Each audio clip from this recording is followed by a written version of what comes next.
তোমার বাড়িতে ঘুঙুর বাজে বর্ষাকালে রোদ সময় মতো নিব সহজে তোমার প্রতিশোধ। ভাই 10 টাকা ভিক্ষা দিবেন? সকাল সকাল ভিক্ষা যাস বাপের বাপ যা ভাগ ভাগতে ভাগ। আমার ভাই কে রে বাড়া?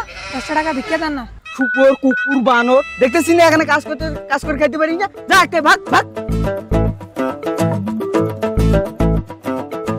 এই ছোট এই এদিকে আয়। छोटा सा मेरा जहां है खुदा।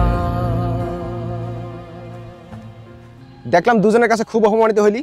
ভাই ভিক্ষা চাইতে গেলাম, ভিক্ষা তো দিল না, উল্টে আবার দুজনে আমার সেই গালি দিল। আরে ভাইয়া তুমি যাদের কাছে ভিক্ষা চাইছো ওরা তো মানুষের জাতি না, আমি কিন্তু ভাই ওদের মতো না, আমার কাছে চাও আমি তোমাকে দিব। ঠিক আছে ভাই 10 টাকা ভিক্ষা দেন। আমার ভিক্ষা করতে আসছে, হ্যাঁ কাজ কাম করে খাইতে পারিস না? এই কাজ কাম শিখিস নাই? আল্লাহ কি হাত ধরে দিছে তোরে বই বই খাওয়ার জন্য? আমার বা আসছে ভিক্ষা নিতে। ধরু আরে ভাই রাগ করো না, রাগ করো না, আমি তো কি করতেছিলাম, আমি মজা করতেছিলাম, তুমি বুঝো না? তুমি ভালো করে আমার কাছে চাও আমি তোমাকে দিব। ঠিক আছে 10 টাকা ভিক্ষা দেন। দুনিয়াতে আইছো কি ভিক্ষা করে খাওয়ার জন্য? কাজ কাম জীবনে দেখো না? হ্যাঁ বাপ মা কোনদিন কাজ কাম শিখায় নাই? এই তোর বাবা কই? হ্যাঁ কাজ কাম করে খাইতে পারছ না? যা ভাগ ভাগ ভাগ এখান থেকে। ধরু সকাল সকাল ভিক্ষা করার মুঠে নষ্ট করে দিল। প্রয়োজন আমি পাটগ্রামে মহাজনদের দালালি করবো, তার ভিক্ষা করবো না।